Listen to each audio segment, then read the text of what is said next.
ناظرین، میں آپ کو دو کیڑوں کی دو تصویریں پیش کرتا ہوں۔ پہلا ایک الیکٹرانک کیڑا ہے جسے بنانے کے لیے بہت سے مکینیکل انجینئرز، الیکٹریکل انجینئرز اور بہت سے جینیس پروگرامرز اکٹھے ہوئے ہیں جنہوں نے ایک چیز بنائی جو کہ روبوٹ ہے۔ روبوٹ کا مطلب اور خاصیت آپ سب جانتے ہیں۔ دوسری تصویر ایک قدرتی کیڑے کی ہے جو سنجیدگی، سرگرمی اور مستعدی کی علامت ہے۔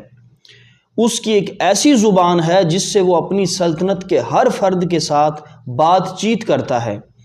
اسے اپنے ارد گرد کی ہر چیز کا احساس ہوتا ہے۔ روزی روٹی کا طریقہ، اناج کو ترتیب سے رکھنے اور سٹور کرنے کا طریقہ، اور یہ اتنا مضبوط ہے کہ اپنے وزن سے کہیں زیادہ وزن اٹھا سکتا ہے۔ اس کی ذہانت سے زمین پر موجود تمام کمپیوٹر انجینئرز حیرت میں مبتلا ہوتے ہیں۔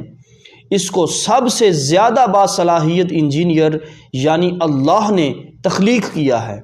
دوسری بات یہ ہے کہ کچھ بیوقوف لوگ اس خیال میں ہیں کہ یہ کیڑا اتفاق سے پیدا ہوا ہے۔ روبوٹس بنانے کی سائنس کی زبردست ترقی کے باوجود سائنس ابھی تک مکھی یا کاکروچ کی ذہانت تک بھی نہیں پہنچ سکی۔